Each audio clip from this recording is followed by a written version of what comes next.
The Tale of Benjamin Bunny by Beatrix Potter. One morning a little rabbit sat on a bank. He pricked his ears and listened to the trot of a pony. A gig was coming along the road. It was driven by Mr. McGregor, and beside him sat Mrs. McGregor in her best bonnet. As soon as they had passed, little Benjamin Bunny slid down into the road, and set off with a hop, skip and a jump to call upon his relations, who lived in the wood at the back of Mr. McGregor's garden. That wood was full of rabbit holes, and in the neatest sandiest hole of all, cousins Flopsy, Mopsy, Cottontail, and Peter. Old Mrs. Rabbit was a widow. She earned her living by knitting rabbit wool mittens and muffetees. I once bought a pair at a bazaar.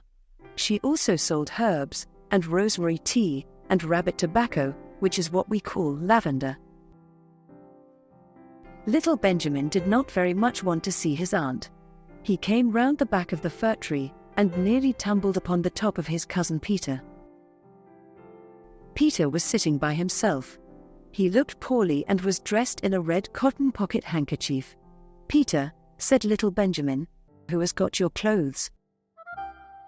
Peter replied, "The scarecrow in Mr. McGregor's garden," and described how he had been chased about the garden and had dropped his shoes and coat. Little Benjamin sat down beside his cousin and assured him that Mr. McGregor had gone out in a gig, and Mrs. McGregor also, and certainly, for the day, because she was wearing her best bonnet. Peter said he hoped that it would rain. At this point, old Mrs. Rabbit's voice was heard inside the rabbit hole calling Cottontail. "Fetch some more chamomile." Peter said he thought he might feel better if he went for a walk. They went away hand in hand and got upon the flat top of the wall at the bottom of the wood. From here they looked down into Mr. McGregor's garden. Peter's coat and shoes were plainly to be seen upon the scarecrow, topped with an old tam-o'-shanter of Mr. McGregor's. Little Benjamin said, "It spoils people's clothes to squeeze under a gate. The proper way to get in is to climb down a pear tree." Peter fell down head first, but it was of no consequence, as the bed below was newly raked and quite soft. They left a great many odd little footmarks all over the bed, especially little Benjamin, who was wearing clogs.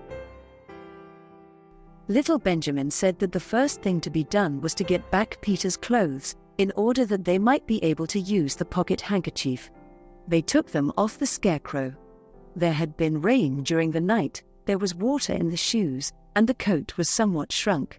Benjamin tried on the tam-o'-shanter, but it was too big for him.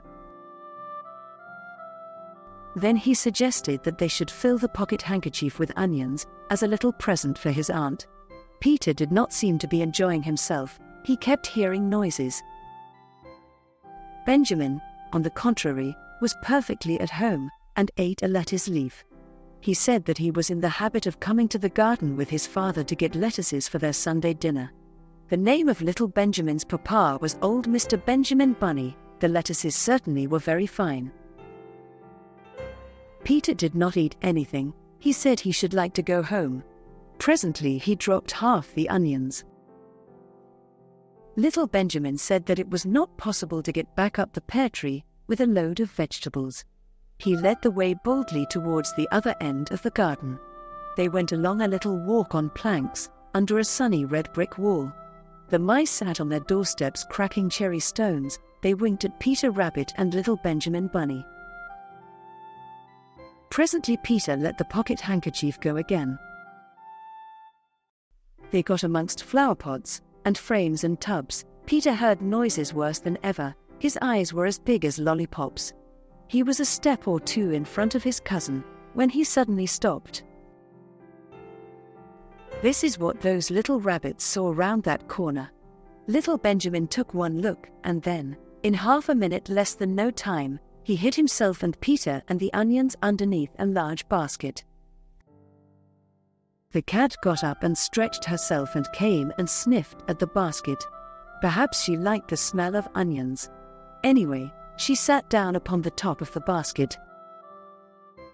She sat there for 5 hours. I cannot draw you a picture of Peter and Benjamin underneath the basket, because it was quite dark, and because the smell of onions was fearful, it made Peter Rabbit and little Benjamin cry. The sun got round behind the wood, and it was quite late in the afternoon, but still the cat sat upon the basket. At length there was a pitter-patter, and some bits of mortar fell from the wall above.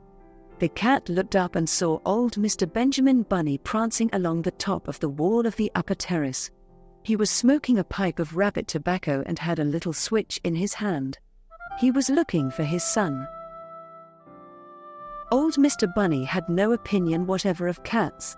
He took a tremendous jump off the top of the wall onto the top of the cat and cuffed it off the basket and kicked it into the garden house, scratching off a handful of fur.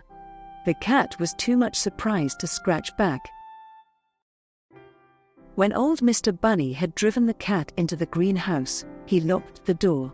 Then he came back to the basket and took out his son Benjamin by the ears and whipped him with a little switch. Then he took out his nephew Peter.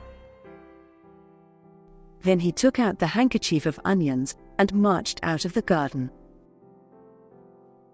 When Mr. McGregor returned about half an hour later, he observed several things which perplexed him. It looked as though some person had been walking all over the garden in a pair of clogs, only the footmarks were too ridiculously little. Also, he could not understand how the cat could have managed to shut herself up inside the greenhouse, locking the door upon the outside. When Peter got home, his mother forgave him, because she was so glad to see that he had found his shoes and coat.